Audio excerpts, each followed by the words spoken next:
Chapter 1.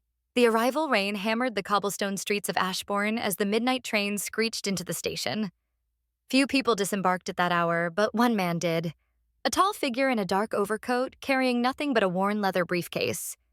His face was shadowed beneath his hat, and his steps echoed with unsettling calm. The station master swore he saw the man vanish for a moment. One blink, and he was gone. The next, he was standing at the station's iron gates, watching the city like a predator sizing up its prey. In his briefcase was a key. Not a brass key, nor silver, but glass. Fragile, translucent, shimmering with veins of light that pulsed like blood. Chapter 2. The Letter. Meanwhile, in another corner of Ashbourne, 17-year-old Alara Hastings sat awake in her attic room, rereading the letter that had arrived earlier that evening. It bore no name, only her initials, and a line written in an elegant but shaky hand. The one who carries the glass key has come. Beware the door you do not see. She thought it was a prank, until she noticed the paper was damp, as though it had been pulled out of the rain before the rain had even fallen. Chapter 3. The First Twist. By dawn, rumors spread through Ashbourne. A body was found near the harbor. No signs of struggle, no wounds, no poison. Just the victim's eyes wide open in terror, a symbol carved on the floorboards beneath him, a circle with a shattered key drawn inside. Inspector Rowan, a sharp but weary detective, took the case. He'd seen strange deaths before, but something about this one gnawed at him. When he questioned the harbor workers, one swore he'd seen a figure walking on the water that night, carrying something that glowed. Rowan dismissed it, at least until Alara showed up at the station with her mysterious letter. Chapter 4. Threads Tangling. The man with the glass key checked into the abandoned Langdon Hotel, closed for over 20 years after a fire gutted its west wing. Strangely, the front desk ledger now held his name in neat script, though no ink was left in the pen.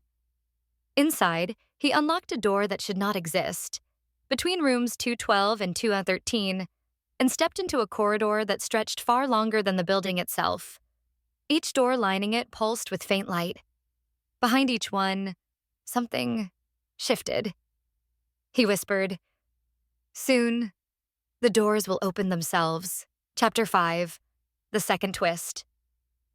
Rowan and Alara's paths collided when the detective found her sneaking around the harbor crime scene that night. She begged him to believe her about the letter. Reluctantly, he did, because the same strange circle with key symbol had appeared in chalk on his own doorstep the night before. Before they could make sense of it, an explosion shattered the quiet. Langdon Hotel was ablaze again, flames roaring higher than the city had seen in decades. But when they arrived at the scene, the hotel wasn't burning. The fire was only visible to them. Everyone else saw nothing but an empty, silent building. Chapter 6. The Ashbourne Pact. Rowan and Alara stood before the Langdon Hotel, watching phantom flames lick its blackened walls. The detective muttered, "If only we're seeing it, then someone wants us to." Inside, they found scorch marks that hadn't been there moments before. Alara touched one of the burned walls and hissed in pain. It was hot to her, though Rowan felt only cold stone. On the floor, something gleamed, a shard of glass shaped like a tooth, pulsing faintly. Rowan pocketed it, unaware that the shard was slowly etching fine cracks into his skin. Chapter 7. The Visitor at Dawn. The man with the glass key returned to his hidden corridor inside the hotel, but this time he was not alone. A woman waited for him, cloaked in crimson silk, her face obscured by a porcelain mask. "You've drawn too much attention," she whispered. "The key must never leave its bearer." The man smiled thinly. "Attention is the point. The pact will not stay buried if the doors are opening again." She glanced at the glowing key in his hand. "And what of the girl?" "She already dreams of the corridors," he replied. "She is bound whether she knows it or not." Chapter 8. The Secret Map. At dawn, Rowan examined the shard under lamplight. Its veins of light twisted into symbols, an intricate map that seemed to shift when he turned it.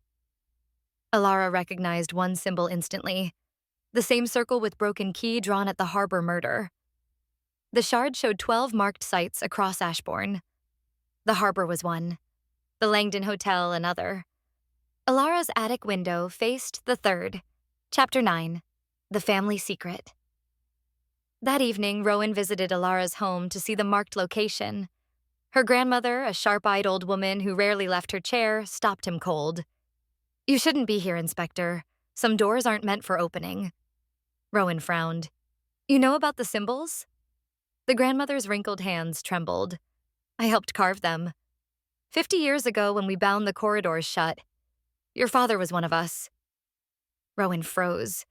His father had disappeared when he was a boy. No trace, no explanation. Now, the old woman's eyes pierced him. "If you follow this, Rowan, you'll find him. But you may wish you hadn't." Chapter 10. The Third Twist. That night, Alara dreamed of walking through endless corridors lined with locked doors. She carried a glass key that felt hot in her palm. One door bore her name etched in fire. When she woke, the key was on her pillow. And from downstairs, she heard her grandmother scream. Chapter 11.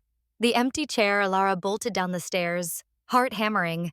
Her grandmother's chair was empty, rocking gently as though someone had risen only moments before. The back door stood wide open, rain dripping across the floor. Rowan searched the yard. No footprints, no signs of struggle. Only a circle etched into the mud, still steaming, as though burned into the earth. At its center lay another glass shard, larger than the first.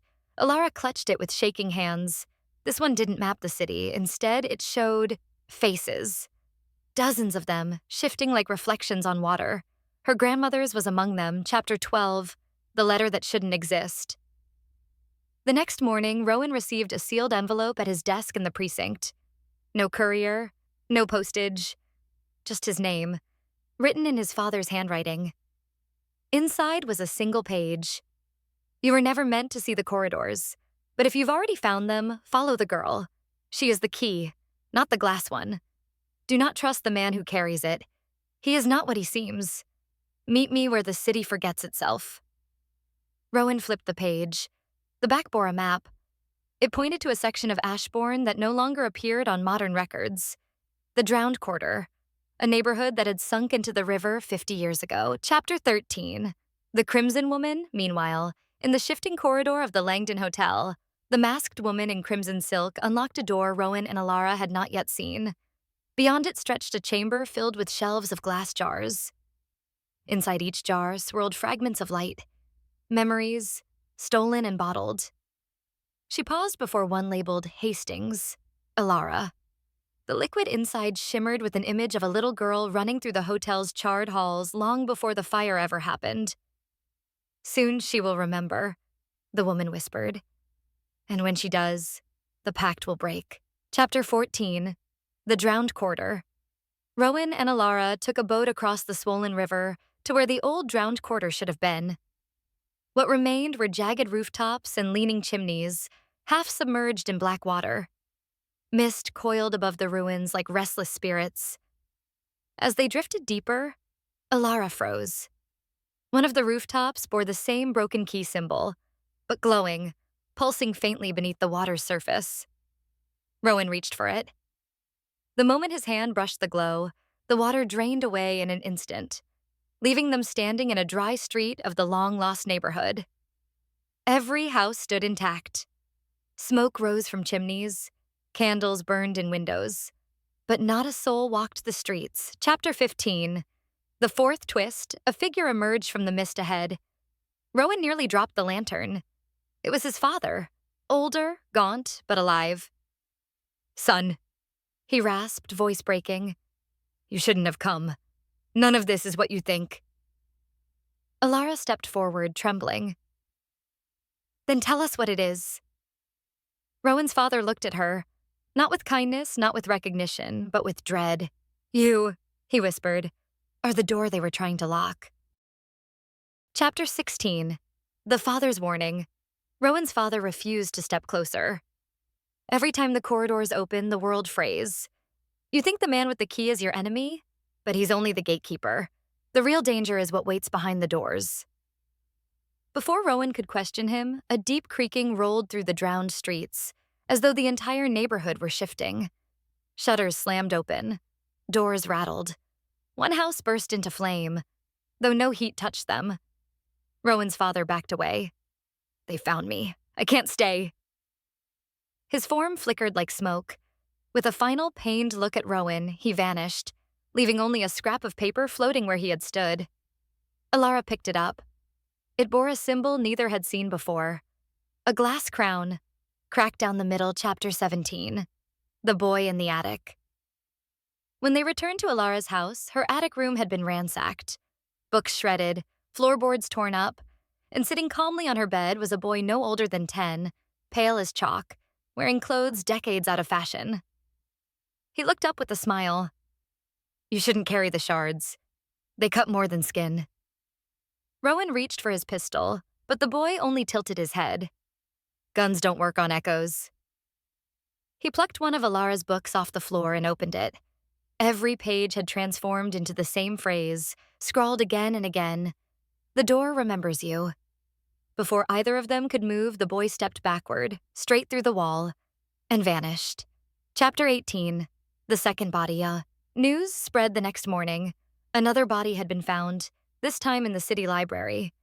The victim was the chief archivist, sprawled across a table covered in burned maps. His eyes were wide with terror.